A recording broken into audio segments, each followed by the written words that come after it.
You've done it.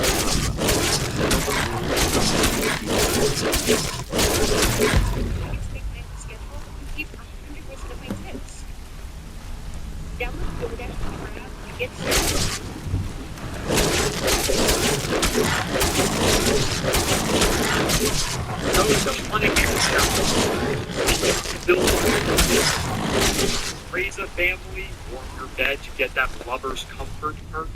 Well, because life in Skyrim is harsh, according to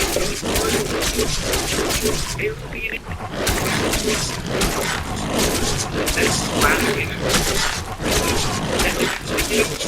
and reciting your vows before the goddess of marriage are but getting married is kind of a big deal, especially since divorce hasn't been invented yet.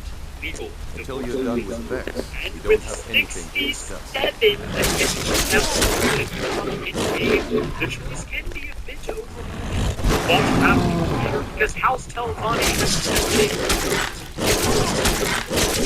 hello, my fellow hirelings of House Telvani. I'm Nella, and today I'm going to be your designated matchmaker and help you decide by ranking every single potential wife in the game. Since there are 67 spouses to choose from, 37 husbands and 30 wives, I will be splitting this into 2 separate videos. Starting with the women because I love views and money. Before I begin, I do want to state that this is solely my opinion and everyone has different interests when it comes to their partners. For example, I may think Sabrina Carpenter is hotter than Red Mountain itself, but some might disagree, and that's okay. If you agree or disagree with my list, be sure to tell me why down below, and I may or may not read it. That's a gamble for you to make. So, with all that being said, let the Skyrim rendition of The Bachelor begin. Coming in at dead last in 30th place, the woman who I believe is the worst wife in Skyrim, and that is Nyada Stonearm. A Nord who's a member of the Companions and has absolutely no respect for the player character. Even when you reach the rank of Harbinger, the highest rank as an advisor to the rest of the Companions, she will still remain unimpressed. Even mocked you by asking what guidance could you possibly offer.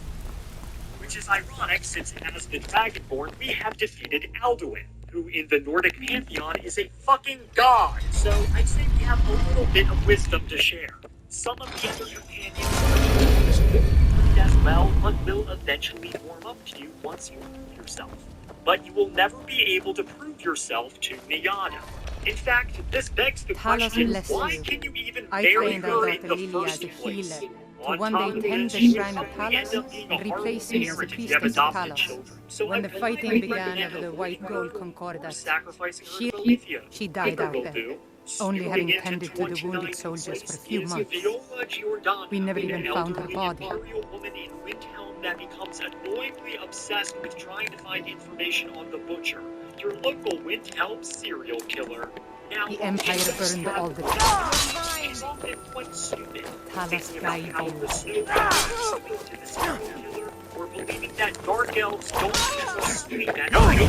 She is also deeply affectionate towards you, and Captain Woodscale is uninterested in her. So, even though you can marry her, she also has feelings towards someone else. And also, she's just really old. Now, unless you're playing an elderly character, stop right there. You will likely pass on her without a second thought in the world. The only good thing about Viola is that she does have a really nice house. Before moving on, I got a letter from the courier that I should... I guess you're smarter than you look. Well, would you look at that? That's right, Telvani. This video is sponsored by Project Orochi, baby! You ever get frustrated with how lots of clothes and gaming stuff often looks lame and made of cheap fabric? Well, that's where Project Orochi comes in. Inspired by Japanese art, comfortable clothing with designs inspired by Ghost of Tsushima, Dark Souls, and now Skyrim. Just look at this t-shirt showing a mural of the Nordic interpretation of Akatosh. Or my favorite, this hoodie of Weber design, which looks absolutely sick. And they feature far more themes than just